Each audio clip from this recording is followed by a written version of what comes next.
Hi കൂട്ടുകാരെ, നമസ്കാരം. എന്തൊക്കെയാണ് വിശേഷം? എല്ലാവരും സുഖമായിരിക്കണമെന്ന് വിചാരിക്കണു. ഞാനും ഇവിടെ സുഖമായിരിക്കണു. അപ്പോൾ ജീവിതം എന്ന് പറഞ്ഞാൽ എല്ലാവർക്കും ഒരുപോലെയല്ല. ഞാൻ എപ്പോഴും പറയാറുണ്ട്, ഓരോരുത്തർക്കും ഓരോ രീതിയിലായിരിക്കും അല്ലേ. പിന്നെ സന്തോഷം എന്നുള്ളത് നമ്മൾ സ്വയം കണ്ടെത്തന്നെ വേണം. ചിലപ്പോൾ ദുരിതങ്ങൾ നിറഞ്ഞ, ദുഃഖങ്ങൾ നിറഞ്ഞ ജീവിതത്തിലൂടെ ഒരുപാട് ദൂരം സഞ്ചരിക്കേണ്ടി വന്നവരുണ്ടായിരിക്കാം. അതുപോലെ തന്നെ തങ്ങളുടെ ജീവിതത്തിൽ പ്രധാന കാര്യം എന്നല്ല ഞാൻ പറയുന്നത്, ജീവിതത്തിൽ വിവാഹ ബന്ധം എന്ന് പറയുന്നത് ഓരോരുത്തരുടെയും ഭാഗ്യമാണ് അല്ലേ. അപ്പോൾ അതിനൊക്കെ നമ്മൾ യോഗം, ഭാഗ്യം എന്നൊക്കെ പറയുന്ന പോലെ തന്നെയാണ്. അപ്പോൾ അതിലേക്ക് ഞാൻ കൂടുതലായിട്ട് കിടക്കണില്ല. അപ്പോൾ ജീവിതത്തിൽ ഒരു വിവാഹം കഴിച്ച് ചിലപ്പോൾ സ്ത്രീയാണെങ്കിലും പുരുഷനാണെങ്കിലും അവർക്ക് അവരുടെ ഒരു ഇണയെ നഷ്ടപ്പെടുക, അതല്ല എന്നുണ്ടെങ്കിൽ വിവാഹബന്ധം വേർപ്പെടുത്തി ജീവിക്കേണ്ടി വരിക, ഈ സാഹചര്യങ്ങളിലൂടെ കടന്നു പോകുന്ന പലരും ഉണ്ടായിട്ടുണ്ടാവും അല്ലേ. അപ്പോൾ സാഹചര്യങ്ങളുടെ സമ്മർദ്ദം എന്ന് പറയുന്നത് പോലെ തന്നെ നമുക്ക് ചിലപ്പോൾ താല്പര്യമില്ലാതിരുന്നിട്ട് കൂടി ചിലപ്പോൾ ഒരു രണ്ടാമതൊരു വിവാഹത്തിലേക്ക് കടന്നു കയറേണ്ട ഒരു ഇത് സ്ത്രീക്കാണെങ്കിലും പുരുഷനാണെങ്കിലും സംഭവിക്കാം. അപ്പോൾ അങ്ങനെ ഒരു വിവാഹബന്ധം കിട്ടിയാലും നല്ലതായിട്ട് ജീവിക്കാനായിട്ട് ചിലപ്പോൾ ആദ്യം വിവാഹം കഴിച്ചിട്ട് നന്നായിട്ട് സന്തോഷമായിട്ട് ജീവിച്ചിട്ടുണ്ടായിരിക്കാം. ചിലപ്പോൾ ദുരിതങ്ങളായിരിക്കാം ഉണ്ടായിട്ടുണ്ടാവുക. എന്ന് വന്നാലും ചിലവർക്ക് രണ്ടാമത്തെ വിവാഹം ചിലപ്പോൾ ദുരിതം തന്നെയായിരിക്കാം. ചിലപ്പോൾ നന്നായിട്ട് ജീവിക്കുന്നവരുണ്ട് അല്ലേ. അതും ഓരോരുത്തരുടെ ഭാഗ്യം തന്നെയായിരുന്നു അല്ലേ. അപ്പോൾ നമ്മൾ സ്ത്രീക്കും പുരുഷനും ദുഃഖങ്ങളും ദുരിതങ്ങളൊക്കെ ഉണ്ടായിട്ടുണ്ടാവും, അല്ല ഞാൻ പറയുന്നത്. എന്നാലും ഞാൻ അറിയുന്ന ഒരു വ്യക്തി, സ്ത്രീയാണ്, അവർക്കുണ്ടായ ജീവിതത്തിലുണ്ടായ അനുഭവങ്ങൾ അത് എന്നോട് പങ്കുവെച്ചപ്പോൾ എനിക്കതൊന്ന് പങ്കുവെക്കണം തോന്നി. കാരണം ഇതുപോലെ ഒരുപാട് ദുരിതങ്ങളിലൂടെ നീങ്ങുന്നവരുണ്ടാകാം. അതുപോലെ തന്നെ എല്ലാം സഹിച്ചും പുറത്തും എങ്ങനെയെങ്കിലൊക്കെ ജീവിതം മുന്നോട്ട് തള്ളി നീക്കുന്നവരുണ്ടാകാം. അവരുടെയൊക്കെ ജീവിതത്തിൽ അവരുടെയൊക്കെ മാനസികമായ ആ ഒരു വിഷമങ്ങൾ അല്ലെങ്കിൽ അവരനുഭവിക്കുന്ന ആ തിക്താനുഭവങ്ങൾ എന്തൊക്കെയാണെന്നുള്ളത് ആലോചിക്കുമ്പോൾ ശരിയാണ്, നമ്മൾ ചിന്തിച്ച് പോകും. നമ്മുടെയൊക്കെ ഒരവസ്ഥ അല്ലെങ്കിൽ നമ്മൾ അങ്ങനെ ഒരു സാഹചര്യത്തിൽ എത്തിപ്പെട്ടാൽ അല്ലെങ്കിൽ നമുക്ക് അങ്ങനെ ഒരു അനുഭവം ഉണ്ടായാൽ എന്തായിരിക്കും എന്നുള്ളത് അല്ലേ. അപ്പോൾ ഞാൻ പറയുന്നത് വേറൊന്നല്ല, ഞാൻ അറിയുന്ന ഒരു സ്ത്രീക്ക് രണ്ടാമതൊരു വിവാഹം കഴിക്കേണ്ടതായിട്ട് വന്നു. അവർക്കൊരു കുട്ടി ഉണ്ടായിരുന്നു, പെൺകുട്ടിയാണ്. അപ്പോൾ വിവാഹം ചെയ്ത വ്യക്തിക്ക് ജോലിയും കാര്യങ്ങളൊക്കെ ഉണ്ട്, കുഴപ്പമൊന്നുമില്ല. അതുപോലെ തന്നെ അവർക്കും 2 കുട്ടികളുണ്ട്, പെൺകുട്ടികൾ തന്നെയാണ് കേട്ടോ. അപ്പോൾ അങ്ങനെ 3 പെൺകുട്ടികളാണ്. വിവാഹം ചെയ്ത് കൊണ്ടുവരുമ്പോൾ എല്ലാവരും പറയും, ഒരു കുട്ടിക്ക് അമ്മ മരിച്ചു കഴിഞ്ഞാൽ അയ്യോ ആ കുട്ടി കഷ്ടം, അല്ലെങ്കിൽ എങ്ങനെ ജീവിക്കുക എന്ന് പറയും. പക്ഷെ ചിലപ്പോൾ പെറ്റമ്മയേക്കാളും നന്നായിട്ട് നോക്കുന്ന ഒരു പോറ്റമ്മയായിരിക്കും ചില അമ്മമാർ കേട്ടോ. അതായത് രണ്ടാനമ്മ എന്ന് പറയുന്ന ചില അമ്മമാർ അങ്ങനെ പോറ്റമ്മമാരാണെന്നുണ്ടെങ്കിൽ പോലും പെറ്റമ്മയേക്കാൾ കരുതലും സ്നേഹക്കായിട്ട് കൊണ്ടു നടന്ന് സ്നേഹിക്കുന്നവരുണ്ട്. ഈ കുട്ടിയും അങ്ങനെ തന്നെയാണ്. നമുക്ക് വ്യക്തിപരമായിട്ട് എനിക്കറിയാവുന്നത് കൊണ്ടാണ് ഞാനത് പറയുന്നത്. അങ്ങനെയുള്ള സ്ത്രീകളുണ്ട് കേട്ടോ. അല്ലാതെ എന്താ പറയുക, കുടുംബം കുളം തോടുന്ന സ്ത്രീകളുണ്ട്. അതിപ്പോൾ 1ാം വിവാഹമാണെങ്കിലും ഉണ്ട്. അപ്പോൾ അതല്ല, ഈ സ്ത്രീ അങ്ങനെയാണ്. അപൂർവം ചിലർക്ക് മാത്രമാണ് അങ്ങനെയുള്ള കഴിവ്, അല്ലെങ്കിൽ അങ്ങനെ കുട്ടികളോട് സ്നേഹം, കരുണ, അനുകമ്പ, അതുപോലെ തന്നെ തൻ്റേതെന്ന് കരുതി സ്നേഹിക്കാനുള്ള കഴിവൊക്കെ അപൂർവം ചിലർക്കേ ഉണ്ടാവുള്ളൂ കേട്ടോ. അപ്പോൾ അതെല്ലാവർക്കും കിട്ടുന്ന ഒരു ഗുണമല്ല. അപ്പോൾ ആ ഗുണം ഉള്ള ഒരു സ്ത്രീ എന്ന് പറയുമ്പോൾ അത്രയും പെർഫെക്റ്റ് ആയിട്ട് നമുക്ക് മാത്രമല്ല, അത് വളരെ സന്തോഷമുള്ളൊരു കാര്യം തന്നെയാണ്. അപ്പോൾ രണ്ടാമത് വിവാഹം കഴിക്കുന്ന ചില പുരുഷന്മാർ ജീവിതത്തിൽ എങ്ങനെയാണ് പെരുമാറുക എന്നുള്ളതിന് ഉത്തമ ഉദാഹരണം ചില പുരുഷന്മാർക്ക് അങ്ങനെ ഉണ്ട്. ചിലപ്പോൾ ചിലവരത് പുറത്തേക്കും മിണ്ടാതെ ജീവിക്കുന്നവരുണ്ടായിരിക്കാം. എങ്കിലും ഞാൻ പറയുകയാണ്, ഈ അനുഭവം കണ്ടപ്പോൾ എനിക്കൊന്നത് പങ്കുവെക്കണം തോന്നിയതാണ്. ഞാൻ പറഞ്ഞു, ആ കുട്ടിക്ക് ഒരു പെൺകുട്ടിയാണുള്ളത്, ആ വ്യക്തിക്ക് 2 പെൺകുട്ടികളുണ്ട്. അങ്ങനെ അവരുടെ വിവാഹമൊക്കെ കഴിഞ്ഞു. ആദ്യത്തെ 2 ആഴ്ച നല്ല സന്തോഷം, സമാധാനം എന്ന് പറഞ്ഞു കഴിഞ്ഞാൽ ആ കുട്ടി വിചാരിച്ചു ആദ്യത്തെ വിവാഹ ബന്ധത്തിൽ ആ കുട്ടി ഒരുപാട് ദുരിതങ്ങൾ അനുഭവിച്ചതാണ്. അങ്ങനെ ആ ദുരിതങ്ങളിൽ നിന്നും മുക്തി നേടി സ്വയം തൻ്റെ വീട്ടിൽ വന്ന് നിൽക്കുമ്പോൾ തൻ്റെ വീട്ടിലത്തെ സാഹചര്യങ്ങളെ കൊണ്ട് രണ്ടാമതൊരു വിവാഹത്തിന് നിർബന്ധിതയാകുകയാണ്. അപ്പോൾ എത്രയായാലും എൻ്റെ കുട്ടി എൻ്റെ കൂടെ തന്നെ എന്നുള്ള ഉറച്ച തീരുമാനത്തിൽ അങ്ങനെയായി. അതിനൊക്കെ സമ്മതമായിട്ടൊരാൾ വന്നപ്പോൾ അതൊക്കെ സന്തോഷം എന്ന് വിചാരിച്ചു. ആ 2 കുട്ടികളെയും താൻ പ്രസവിച്ച 2 കുട്ടികളെ പോലെ തന്നെ അവർ സ്നേഹവും കരുതലൊക്കെ ആയിട്ട് നോക്കാനും കാര്യങ്ങളൊക്കെ ചെയ്തു കൊടുക്കാനും ഒക്കെ ചെയ്തു. പക്ഷേ 2 ആഴ്ച സുഖസന്തോഷമായി. ഞാൻ പറഞ്ഞു, ഏറ്റവും വലിയ ഭാഗ്യവതിയാണെന്ന് ആ കുട്ടി ചിന്തിച്ച സമയങ്ങളാണ്. 1 മാസം കുഴപ്പമില്ലാതെ കടന്നുപോയി. ആ 1 മാസത്തിന് ശേഷം അയാളുടെ യഥാർത്ഥ മുഖം പുറത്ത് വന്നു തുടങ്ങിയിട്ടോ. കാരണം എന്തിനും ഏതിനും കണക്ക് പറയുക, എന്തെടുത്താലും കുറ്റം പറയുക. തൻ്റെ 2 മക്കൾക്ക് പണം ചിലവാക്കുന്നിടത്ത് ഒരു പ്രശ്നമില്ല. കാരണം എങ്ങനെ വേണമെങ്കിൽ അവരുടെ ആഗ്രഹങ്ങളും അല്ലെങ്കിൽ ഇഷ്ടങ്ങളും ചിലവാക്കി കൊടുക്കാനും, അതുപോലെ തന്നെ ഡ്രസ്സുകൾ എടുക്കുക വെച്ചാൽ അങ്ങനെ അവർക്ക് വിദ്യാഭ്യാസപരമായ കാര്യങ്ങൾക്ക് ട്യൂഷൻ ആയിക്കോട്ടെ, അതുപോലെ എന്തെന്നാ പറയുക, അങ്ങനെ എല്ലാ കാര്യങ്ങളും ആ 2 മക്കൾക്ക് ചെയ്യാൻ അയാൾക്ക് ഭയങ്കര താല്പര്യമാണ്. അപ്പോൾ ഈ പെൺകുട്ടിയുടെ, അതായത് ഇവരുടെ ഈ സ്ത്രീയുടെ മകൾക്ക് ചെയ്യുമ്പോൾ അതിന് കണക്ക് പറച്ചിലാണ്. എന്തിനാ അപ്പം അങ്ങനെ ചെയ്യണത്? ട്യൂഷന് പോയിട്ടാണ് അപ്പോൾ എല്ലാവരും പഠിക്കുന്നത്. ട്യൂഷന് പോയിട്ടൊന്നും വേണമെന്നൊന്നുമില്ല, പഠിക്കാനുള്ള കുട്ടികൾ എവിടെയാണെങ്കിലും പഠിക്കും. അതിപ്പോൾ ഗവൺമെൻറ് സ്കൂളിൽ പഠിച്ചുകൊണ്ട് ഇപ്പോൾ ഒന്നും വരാനൊന്നുമില്ല. കുട്ടീനെ ഗവൺമെൻറ് സ്കൂളിൽ ചേർത്ത് ഇപ്പം ഗവൺമെൻറ് സ്കൂളിൽ പഠിച്ചുകൊണ്ട് പഠിക്കണവരൊക്കെ എവിടെയാണെങ്കിലും പഠിക്കും. ശരിയാണ്, പഠിക്കുന്നവർ എവിടെയാണെങ്കിലും പഠിക്കും. അപ്പോൾ അവിടെ ആ വകതിരിവ് അവിടെ നിന്ന് വന്നു തുടങ്ങി കേട്ടോ. അത് കഴിഞ്ഞു ഈ സ്ത്രീ കറി വെക്കുകയാണെന്നുണ്ടെങ്കിൽ ആ കറിക്ക് സാധനം എടുക്കുന്നത്, അല്ലെങ്കിൽ പലചരക്ക് സാധനങ്ങൾ എടുക്കുന്നതിന് അതിനെല്ലാം കണക്ക് പറയുക.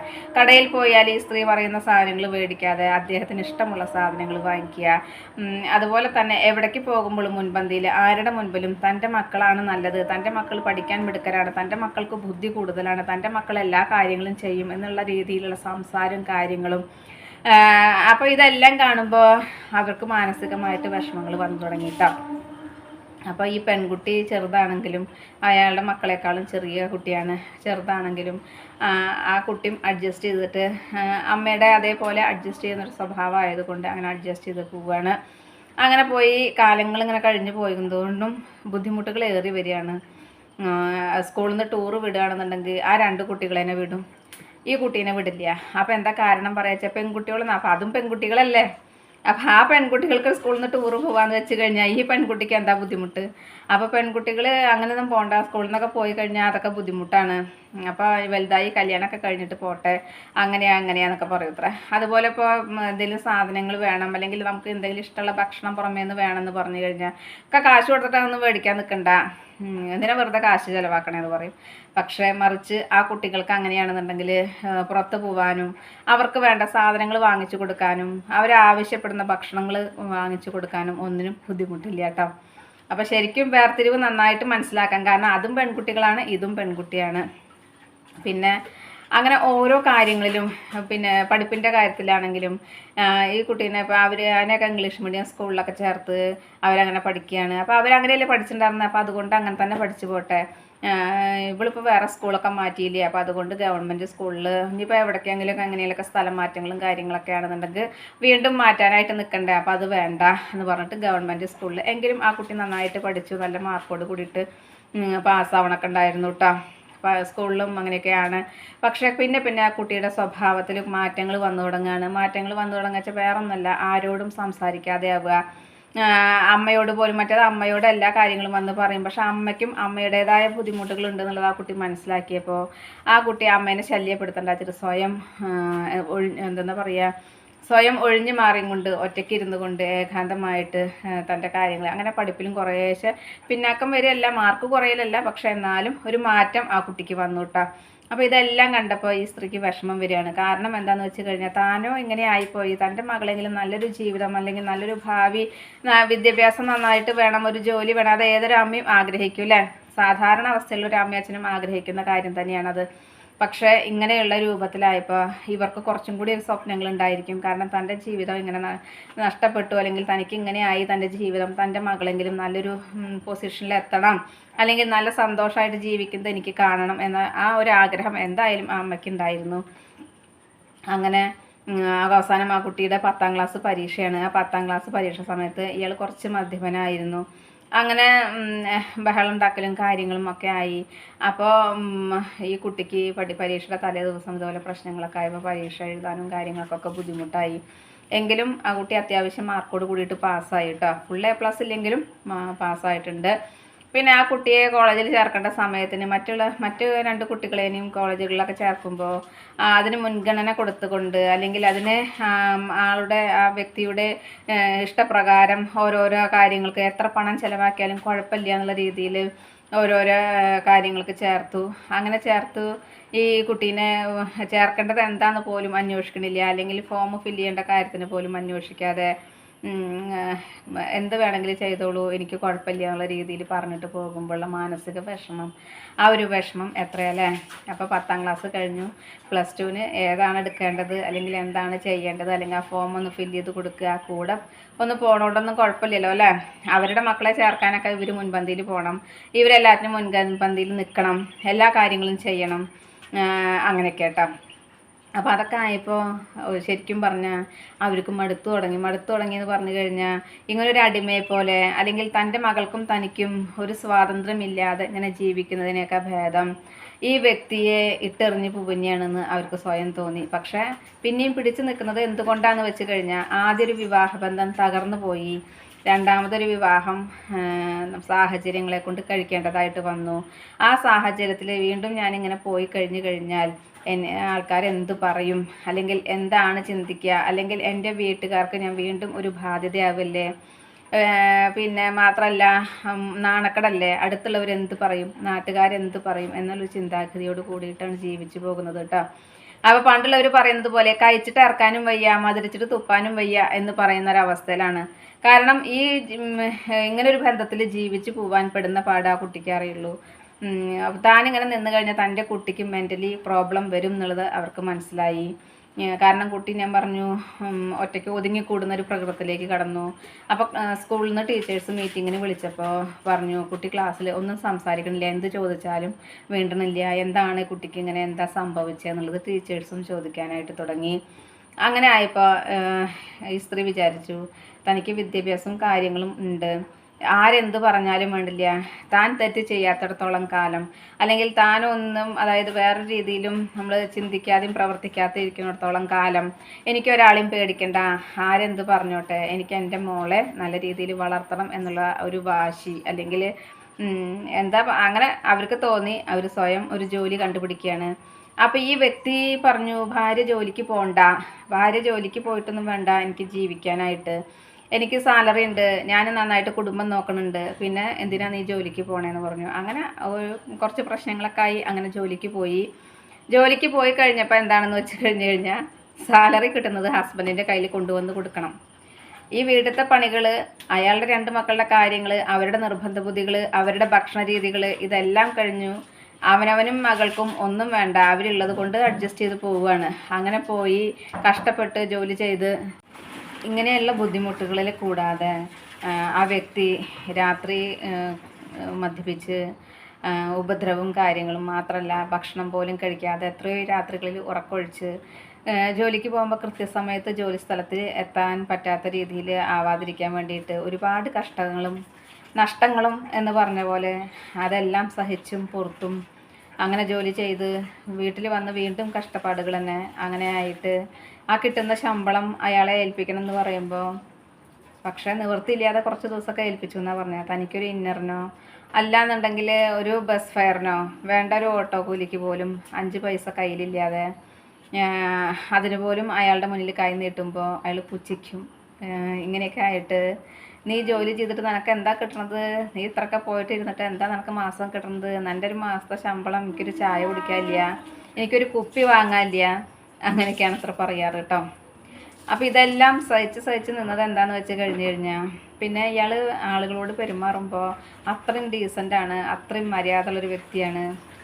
ഒരാളും ഇയാളെ കുറ്റം പറയില്ല. കാരണം ആ സ്ത്രീനെ അല്ലെങ്കിൽ ആ വ്യക്തി അല്ലെങ്കിൽ അവരെ കുറിച്ചിട്ട് പുറമെ സംസാരിക്കുമ്പോഴും കൊണ്ട് നടക്കുമ്പോഴും കരുതലും കാര്യങ്ങളൊക്കെ കാണിക്കുന്നത് കണ്ടു കഴിഞ്ഞാൽ ഒരാളും പറയില്ല വീട്ടിൽ ഇങ്ങനെയാണ് പെരുമാറുക, അല്ലെങ്കിൽ ഈ വ്യക്തി ഇങ്ങനെയാണ് ഈ സ്ത്രീയോട് പെരുമാറുന്നത്, അല്ലെങ്കിൽ ഈ സ്ത്രീയുടെ ജീവിതം ഇങ്ങനെ ദുരിതപൂർണ്ണമാണ്, ആ കുട്ടിക്കും ജീവിതം ദുരിതപൂർണ്ണമാണെന്നുള്ളത് ഒരാളും പറയില്ല എന്നാണ് പറഞ്ഞത്. ആ രീതിയിലാണ്. അപ്പം ആരെന്ത് പറഞ്ഞാലും എന്നെയല്ലേ കുറ്റം പറയുള്ളൂ, പിന്നെ ഞാൻ എന്താണ് എങ്ങനെയാണ് ചെയ്യുക എനിക്ക് മനസ്സിലാവണില്ല എന്ന് പറഞ്ഞു. എന്തായാലും അവസാനം ഗതി കെട്ടിട്ട് കിട്ടുന്ന ശമ്പളം കൊണ്ട് ജീവിച്ചാൽ മതി എന്നുള്ള രീതിയിൽ അവിടെ നിന്നും വീട്ടിലേക്ക് പോകുന്നു എന്നാണ് പറയുന്നത് കേട്ടോ. അപ്പോൾ വീട്ടിൽ വന്നു കഴിഞ്ഞപ്പോൾ ആദ്യമൊക്കെ കുറച്ചൊരു മുറുമുറുപ്പ് അച്ഛനും അമ്മയ്ക്കും ഉണ്ടായിരുന്നു. കാരണം ആദ്യത്തെ കല്യാണം അങ്ങനെയായി, രണ്ടാമത് കഴിച്ചപ്പോഴും ഇങ്ങനെയായി, പിന്നെ അവൻ എല്ലാവരുടെ മുന്നിൽ ഇയാൾ നല്ല വ്യക്തിയാണല്ലോ. അപ്പോൾ പിന്നെ എന്തിനാ നീ നിൻ്റെ സ്വഭാവം ശരിയല്ലാത്തത് കൊണ്ടാണ് അങ്ങനെയെന്നൊക്കെ കൊണ്ട് അവർ കുറേ കുറ്റപ്പെടുത്തി.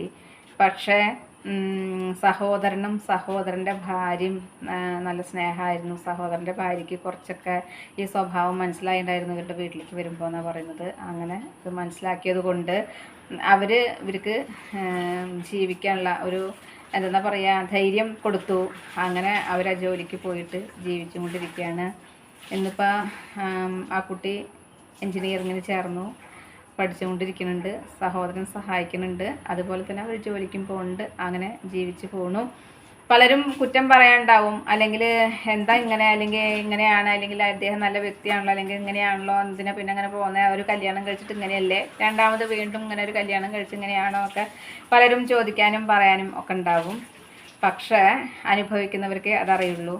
അപ്പോൾ വിവാഹം ഒന്നാണെങ്കിലും രണ്ടാണെങ്കിലും ഒക്കെ അനുഭവിക്കുന്നത് ഇങ്ങനെയൊക്കെയാണ്. ജീവിതങ്ങളിലൂടെ അനുഭവങ്ങളിലൂടെ കടന്നു പോകേണ്ടവർക്ക് ഇങ്ങനെയൊക്കെ തന്നെ പോകേണ്ടതായിട്ട് വരും. അതിൽ നിന്ന് രക്ഷപ്പെടാനാവാതെ അല്ലെങ്കിൽ മറ്റുള്ളവർ എന്ത് ചിന്തിക്കും, അല്ലെങ്കിൽ ഇപ്പോൾ ഇതുപോലെ സഹോദരനും ഭാര്യയും സഹായത്തിന് ഇല്ല എന്നുണ്ടെങ്കിൽ അവർക്കും ഇതുപോലെ ജീവിതം കട്ടപ്പുകയായിട്ടുണ്ടായിരിക്കും. ആ കുട്ടി ചിലപ്പോൾ മെൻ്റലി പ്രോബ്ലം ഉള്ളൊരു കുട്ടിയായി മാറാം. അതുമല്ലെങ്കിൽ ചീത്ത കൂട്ടുകെട്ടുകളിലേക്ക് പോകാൻ ഇന്നത്തെ കാലഘട്ടങ്ങളൊക്കെ അല്ലേ, അപ്പോൾ ചീത്ത കൂട്ടുകെട്ടുകളിലേക്ക് പോകാനും അല്ലെങ്കിൽ ആ കുട്ടിയുടെ ജീവിതം തന്നെ താറുമാറാകാനും ഒരു കാരണമായിരിക്കാം. പക്ഷെ അതൊന്നും ഇല്ലാതെ രക്ഷപ്പെട്ടു പോന്നു. അപ്പോൾ അവർ പറയണത് ദൈവത്തിനോട് നന്ദി പറയാം. ദൈവം എന്നൊരു ശക്തി ഉണ്ട് എന്നുള്ളത് എനിക്കറിയാം. ഞാൻ എന്തൊക്കെ ഇങ്ങനെയൊക്കെ തരണം ചെയ്യാനുണ്ടെങ്കിലും അതെല്ലാം സഹിക്കാനുള്ളൊരു കഴിവും അത് മറക്കാനും പൊറുക്കാനുള്ളൊരു കഴിവും എനിക്ക് ദൈവം തന്നതുകൊണ്ടാണ് ഞാനിങ്ങനെ ജീവിച്ചു പോകുന്നത്. എന്നാലും എനിക്കിപ്പോൾ ഒരു സമാധാനമൊക്കെ ഉണ്ട്. സാമ്പത്തികം അധികമില്ല, അല്ലെങ്കിൽ നമുക്ക് എന്തെന്ന് പറയുക, സാമ്പത്തികം ഇല്ല എന്ന് മാത്രമല്ല, നമ്മൾ കുറേ ലക്ഷങ്ങളൊന്നും അടക്കി വെക്കാനോ ബാങ്കിൽ ഡെപ്പോസിറ്റോ ഒന്നും ഇല്ലെങ്കിലും സമാധാനമായിട്ട് ഇങ്ങനെ ജീവിച്ച് പോകാൻ പറ്റുന്നുണ്ടല്ലോ, അത് മതി. ഇനി എൻ്റെ കുട്ടിക്ക് വിവാഹം കഴിഞ്ഞില്ലെങ്കിലും എനിക്ക് വിഷമമില്ല. കാരണം ഇതുപോലത്തെ വിവാഹ ബന്ധങ്ങളാണ് കിട്ടണമെന്ന് വെച്ച് കഴിഞ്ഞാൽ പിന്നെ എന്തിനാ വിവാഹം കഴിക്കുന്നത്? അപ്പോൾ അതിനൊക്കെ ഭേദം അവൾ ഒറ്റയ്ക്ക് ജീവിക്കുക, അങ്ങനെ ജീവിച്ചോട്ടെ. മനസ്സമാധാനം, സന്തോഷം, അവനവൻ്റെ സ്വാതന്ത്ര്യം അവനവനുണ്ടായിരിക്കുമല്ലോ. ഒരാളുടെ എന്താ പറയുക, ആരും തടഞ്ഞു നിൽക്കാനായിട്ടുണ്ടാവില്ലല്ലോ. അപ്പോൾ ഒന്ന് മാത്രമേ അവളോട് എനിക്ക് പറയാണ്ടായിരുന്നുള്ളൂ. എനിക്ക് ജീവിതത്തിൽ സമാധാനം എന്താണെന്നുള്ളത് കിട്ടിയിട്ടില്ല. നീയായിട്ട് എനിക്കൊന്നും അങ്ങനെ ചെയ്യരുതെന്ന് പറഞ്ഞപ്പോൾ ആ കുട്ടി അമ്മ ഒന്നുകൊണ്ടും വിഷമിക്കണ്ട, എനിക്ക് നല്ലൊരു ജോലിയൊക്കെ കിട്ടിയിട്ട് നമുക്കൊരു വീട് വെക്കണം എന്നുള്ളതാണ് എനിക്ക് ആഗ്രഹം. എൻ്റെ അമ്മേനെ സമാധാനമായിട്ട് ഇരുത്താൻ ആഗ്രഹം.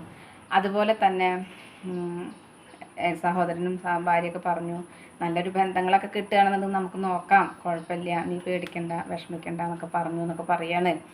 അപ്പോൾ ശരിയാണ്, ഒരുപാട് അനുഭവങ്ങളിലൂടെ കടന്നു പോകുന്നവരുണ്ട് അല്ലേ. അത് കേട്ടപ്പോൾ മാനസികമായിട്ട് എനിക്കൊരു വിഷമം തോന്നി. കാരണം നമ്മളിങ്ങനെ അവരെ അടുത്തറിയാവുന്നത് കൊണ്ട് അതിങ്ങനെ കേട്ടപ്പോൾ എനിക്കും ഒരു വിഷമം തോന്നിയിട്ടോ. ഇപ്പോൾ എനിക്ക് പറയുമ്പോഴും കൂടി ചെറുതായിട്ട് എനിക്കിങ്ങനെ വിഷമം വരികയാണ്. കാരണം ആ അനുഭവങ്ങളിലൂടെ കടന്നു പോകുന്നവർക്കേ അതറിയുള്ളൂ. അല്ലാത്തവർ എന്ത് പറഞ്ഞാലും കുറ്റപ്പെടുത്താനും തളർത്താനും എന്താ പറയുക, എവിടേക്കാണ് പോണേ, എന്തിനാ പോണേ, ഏതിനാ വരണേ എന്നുള്ളതൊക്കെ അന്വേഷിക്കാനേ ഉണ്ടാവുള്ളൂ. ആരും സഹായത്തിനായിട്ടുണ്ടാവില്ല. അപ്പോൾ വിവാഹം ഒന്നാണെങ്കിലും, ഒന്നാമത്തെ ആണെന്നുണ്ടെങ്കിലും രണ്ടാമത്തെ ആണെന്നുണ്ടെങ്കിലും നമുക്ക് അനുഭവിക്കാൻ യോഗമുള്ളത് മാത്രമേ ഉണ്ടാവുള്ളൂ. അപ്പോൾ രണ്ടാം വിവാഹം കഴിക്കുന്നത് തെറ്റാന്നല്ല ഞാൻ പറയുന്നത്. രണ്ടാം വിവാഹത്തിന് പല കാരണങ്ങളെ കൊണ്ട് തയ്യാറാകാണ്ട് വരുന്നവരുണ്ടായിരിക്കാം. പക്ഷേ നമുക്ക് അവരെ മനസ്സിലാക്കാനായിട്ട് ചിലപ്പോൾ കഴിഞ്ഞു എന്ന് വരില്ല. അപ്പോൾ അങ്ങനെ കഴിയാത്തത് കൊണ്ടാണല്ലോ രണ്ടാഴ്ചയും ഒരു മാസമൊക്കെ തിരക്കിടില്ലാതെ കഴിഞ്ഞു പോയി. അതിന് ശേഷം ഇങ്ങനെ തുടങ്ങിയത്. അപ്പോൾ തനി സ്വരൂപം പുറത്ത് വരാനായിട്ട് ഏകദേശം ഒരു മാസം എടുത്തു. എന്തായാലും ആ അനുഭവങ്ങൾ പങ്കുവെച്ചപ്പോൾ എനിക്കതൊന്ന് നിങ്ങളായിട്ട് പങ്കുവെക്കണം എന്ന് തോന്നി. അപ്പോൾ പങ്കുവെച്ചതാണ്. അങ്ങനെയുള്ള സ്ത്രീകളും ഉണ്ടായിരിക്കും കേട്ടോ. ഇപ്പം ഞാൻ പുരുഷനെ മാത്രമല്ല ഞാൻ കുറ്റം പറയുന്നത്, അങ്ങനെയുള്ള സ്ത്രീകളും ഉണ്ടായിരിക്കാം. അപ്പോൾ ഒന്നാമത്തെ വിവാഹമാണെങ്കിലും രണ്ടാമത്തെ വിവാഹമാണെന്നുണ്ടെങ്കിലും അങ്ങനെയുള്ള സ്ത്രീകളും ഉണ്ടായിരിക്കാം. അപ്പോൾ ഒരു വിവാഹം കഴിഞ്ഞു രണ്ടാമത്തെ വിവാഹം കഴിക്കുമ്പോൾ പലരും പലരെയും കളിയാക്കും, അല്ലെങ്കിൽ ചിലപ്പോൾ പറയും, ഇന്നിപ്പോൾ അത്ര കാണാനില്ല തോന്നുമെങ്കിലും അങ്ങനെയൊക്കെ പറയും. പക്ഷേ അവരവരുടെ ജീവിതത്തിലെ ബുദ്ധിമുട്ടുകളും വിഷമങ്ങളും അല്ലെങ്കിൽ അതൊക്കെ അവർക്കേ അറിയുള്ളൂ. അതുപോലെ സ്നേഹം എന്ന് പറയുമ്പോൾ ഒരു നമുക്ക് നമ്മളതിനെ ഒന്ന് കരുതലോട് കൂടി ചേർത്ത് പിടിക്കുന്ന ഒരു കൈകൾ കിട്ടുമ്പോൾ വേണ്ടാന്ന് വെക്കാൻ ആർക്കും തോന്നില്ല അല്ലേ. സ്നേഹം കിട്ടാനായിട്ട് അല്ലെങ്കിൽ നമുക്ക് ഒരു സ്നേഹം അനുഭവിക്കാനായിട്ട് ആർക്കാ ഇഷ്ടമില്ലാത്തത്? ആർക്കെങ്കിലും അങ്ങനെ ഇഷ്ടമില്ലാത്തതുണ്ടോ? അപ്പോൾ അങ്ങനെയൊന്നുമില്ല. അപ്പോൾ ഓരോരുത്തർക്കും നമ്മൾ നല്ല സന്തോഷമായിട്ട് അല്ലെങ്കിൽ നമുക്ക് നല്ല കരുതലോട് കൂടി ഒരു ഭർത്താവിനെ കിട്ടിയെന്ന് വെച്ചിട്ട് നമ്മൾ മറ്റുള്ളവരെ നമ്മൾ പുച്ഛിക്കാനോ പറയാനോ പറ്റില്ല. കാരണം ഓരോരുത്തർക്കും ജീവിതം ഓരോ രീതിയിലാണ്, അല്ലെങ്കിൽ ഓരോരുത്തരുടെയും അനുഭവങ്ങൾ ഓരോ രീതിയിലാണ്. അപ്പോൾ ഇന്നത്തെ എൻ്റെ വിശേഷങ്ങൾ ഇത്രയൊക്കെ തന്നെയുള്ളൂ. എൻ്റെ കൂട്ടുകാർക്ക് ഇഷ്ടമായി ഉണ്ടാവും എന്ന് വിചാരിക്കുന്നു. ഇഷ്ടപ്പെട്ട് കഴിഞ്ഞാൽ ലൈക്ക് ചെയ്യുക, ഷെയർ ചെയ്യുക. അതുപോലെ പുതിയതായി കാണുന്ന ഏതെങ്കിലും കൂട്ടുകാരുണ്ടെങ്കിൽ സബ്സ്ക്രൈബ് ചെയ്യാൻ മറക്കരുതേ. അടുത്തൊരു വിശേഷമായി വേഗത്തിൽ വരുന്നതാണ്. അതുവരേക്കും നന്ദി, നമസ്കാരം. നിങ്ങളുടെ സ്വന്തം ജോ. വീണ്ടും കാണാം. Bye, see U.